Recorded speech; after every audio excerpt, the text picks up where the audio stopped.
Awaiting Everton in St George's Square. As for the sound, all over again. England once trusted this man to stand beside Bobby Moore. Everton trusted him to carry their captain's armband.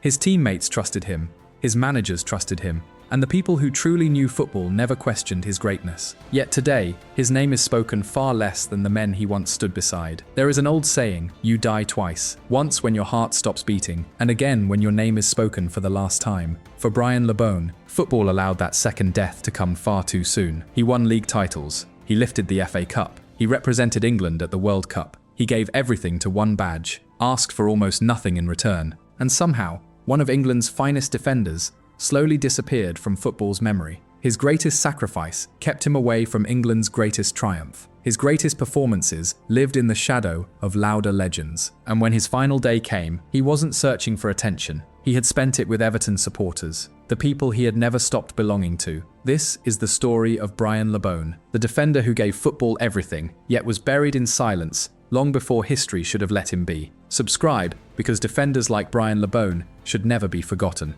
Brian Labone was born in Liverpool on 23 January 1940. Football surrounded the city, but unlike many boys of his generation, he had another future waiting. He was intelligent, well-educated, and even considered going to university. Instead, he chose Everton, a decision that would shape the rest of his life. At just 17, he signed professional terms. Nothing came easy. Every young player had to earn his place. Labone's first big test came against Everton favourite Dave Hickson. Hickson was strong, fearless, and one of England's toughest forwards. Most expected the youngster to struggle. Instead, Labone stood his ground. He defended so well that Everton quickly promoted him to the reserve team. But football rarely lets young talent rise without pain. Only a few senior games later, Tottenham's powerful striker, Bobby Smith, exposed every weakness in his game. It was a painful lesson, one that many young defenders never recover from. Brian Labone did. He returned stronger, calmer, and far more intelligent. He knew he would never be the fastest defender, so he learned something even more valuable: to read danger before it happened.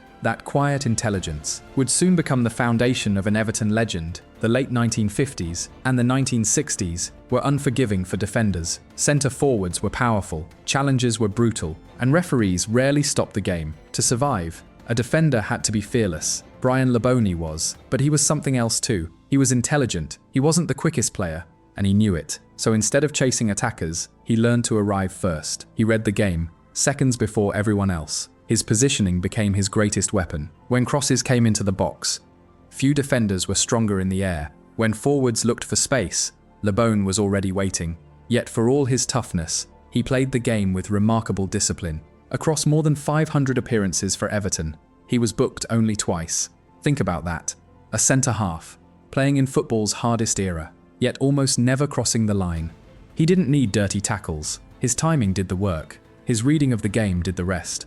Everton manager Harry Catterick admired those qualities so much, he gave Labone a nickname that stayed with him forever: the last of the Corinthians. It wasn't about skill alone. It meant honour, respect, and playing the game the right way. By now, Everton weren't just watching a reliable defender, they were watching a leader, one they could trust when the club needed him most. By the mid-1960s, Brian Labone had become one of Everton's most trusted players, but the club was facing difficult times. Its previous captain, Tony Kay, had become involved in English football's biggest betting scandal. The armband suddenly meant far more than leadership. Everton needed someone the supporters could believe in again, someone respected, on and off the pitch. Brian Labone was the obvious choice. Quiet, calm, and impossible to question. He didn't lead with speeches, he led with standards. Every tackle, every header, every performance set the example. Under his captaincy, Everton returned to the top. They had already won the First Division title in 1962-63. Now another great moment arrived: the 1966 FA Cup final. At Wembley, Everton found themselves 2-0 down against Sheffield Wednesday. Many teams would have collapsed. Labone's didn't. Everton fought back, scoring 3 unanswered goals to complete one of the greatest FA Cup comebacks. When the final whistle blew, it was Brian Labone who lifted the trophy above his head. It wasn't just a football victory, it was proof that Everton had found the right man to carry the captain's armband. Former teammate Howard Kendall later said Labone was a great player and a great leader. He wasn't loud. He didn't need to be. His football spoke for him. And soon, England would come calling again. By 1966, Brian Labone had become one of England's finest defenders. Many believed he had every chance of being part of England's World Cup squad. But football wasn't the only thing in his life. Brian Labone had already made another commitment. He was getting married. The date had been arranged. The invitations had been sent. Everything was ready. Years later, Labone explained it simply. I had fixed the date, made all the arrangements, issued all the invitations. What could I do? He chose to honor his promise. England went on to win the World Cup. It remains the greatest day in the nation's football history. But Brian Labone wasn't there. He never lifted the Jules Rimet trophy. He never stood in the famous team photograph. He never became one of the heroes the country would remember forever. History can be cruel, sometimes. One decision is enough to change how generations remember a player. But Brian Labone never complained, never looked for sympathy. He simply carried on, doing what he had always done, leading Everton and proving he still belonged among England's very best. 4 years later, Brian Labone finally reached football's biggest stage, the 1970 World Cup in Mexico. England trusted him, not on the bench, not as a reserve, but in the heart of the defence, alongside Bobby Moore. For any defender, there was no greater responsibility. England opened against Romania, then came the champions of South America, Brazil. Labone faced some of the finest attackers the game had ever seen. He stood his ground. Then came West Germany. England raced into a 2-0 lead. Another famous victory seemed certain, but football changed. In a matter of minutes, West Germany fought back. England were beaten 3-2 after extra time. The dream was over. It was also Brian Labone's final match for England. He finished with 26 caps, a career any defender would be proud of. Yet when football remembers that generation, people speak of Bobby Moore, Gordon Banks, Bobby Charlton. Few remember the quiet defender beside them, not because he wasn't good enough, but because history rarely shares the spotlight equally. Brian Labone had reached the very top, yet somehow his greatest achievement still left him in someone else's shadow. The World Cup was over. Brian Labone returned to Everton. To the supporters, nothing had changed. Their captain was back. Still calm, still dependable, still leading from the heart of the defence. But football can hide battles no crowd ever sees. Behind the captain's smile, Brian Labone was losing his love for the game. His confidence began to disappear. The pressure became heavier. Every match, every expectation, every responsibility started to weigh on him. Then came the announcement. That stunned Everton. At just 27 years old, Brian Labone was planning to retire.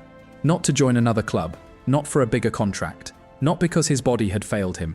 He wanted to leave football and work in his family's central heating business. For supporters, it was almost impossible to understand. How could one of England's finest defenders walk away at the very height of his career?